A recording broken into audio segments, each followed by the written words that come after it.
เห็ดล้วนๆครับผมเห็ดล้วนๆทางนี้ก็มีนี่นะอันนี้ ถ้าเขาไปซื้อจ้าแล้วเฮ็ดลง ลูก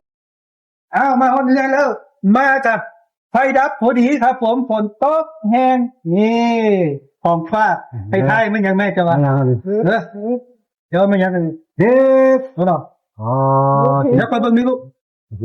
เห็ดล้วนๆครับผมเห็ดล้วนๆทางนี้ก็มีนี่นะอันนี้ ถ้าเขาไปซื้อจ้าแล้วเฮ็ดลง ลูกไผ่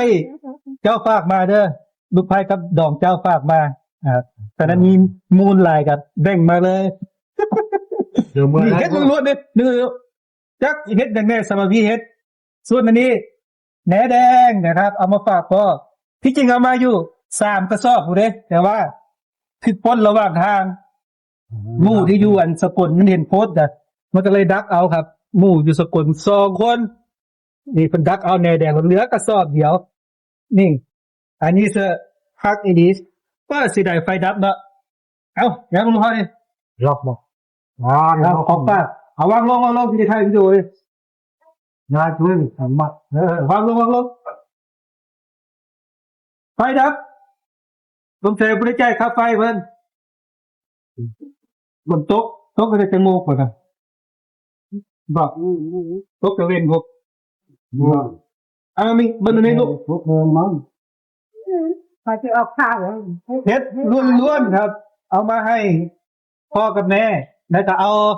มาแบ่งมาใหญ่ให้พี่น้องนำ ที่มัน นะครับแสดงว่า ตรงใส่มือนี่สิพี่น้องหลายขนาด มีแต่เฮ็ดอ้อยต้อยครับเอากินลงไปกินเป็นเงินห้องบริษัทเฮ็ดขอฝากจากลูกไผ่เพิ่นกับแม่เฒ่านะครับ เป็นฝากตอนมาของฝากจากนาว่าครับโอ้ลืมยังบ่ทันได้หมดเด้ข้างในอีกลืม อันนี้สดอันนี้แม่เฒ่าเก็บมานี่แม่เฒ่าเก็บมาวันที่แม่ไปเก็บนะที่แม่ไปเก็บไว้ก็ใส่นะเห็นบ่นี่เฮ็ดทาน หลายอันนี้นะเฮ็ดในใช้บ้านแต่เจ้าบุกกินทางนั้นเจ้าว่ามันหลายแห้งที่เฮ็ดทาน เนี่ยทำดี มี นั่นโมบิน หลายพักข้างหน้า มีนี่หน่อย สิงเฮ็ดนี่สิบ่มีนอนเนาะเอาไปนึ่งแซ่บเฮ็ดอันนี้ฮะ เฮ็ดท่ากับเฮ็ดท่าเนี่ยเรากันบอก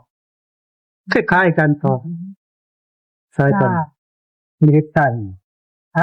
โอเคสวยงามไอ้การครับของฝากกันนะว่าเด้อสิงเรียบร้อยถึงนาแก่พุ่นน่ะฟ้าห้องตึ้มๆอยู่ฝนตกไปครับวันนี้ครับผม